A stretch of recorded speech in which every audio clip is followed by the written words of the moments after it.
Okay, here I have a test of the SSD install on a MacBook 2009. We installed the Kingston 120GB SSD drive. This is the startup before the hard drive install, and as you can tell, we sped it up a little bit because it would take so long. Maybe I should play some Jeopardy music here.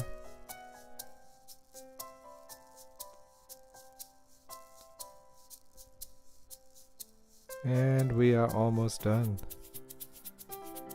There you go, full startup, about 2.5 minutes.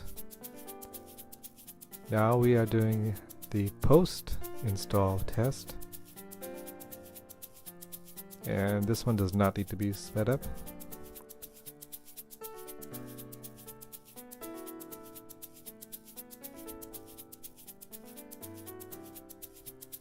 And here we go.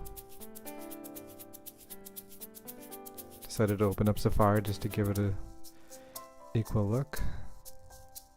And there you have it, about 30 seconds. Not too shabby. Thank you.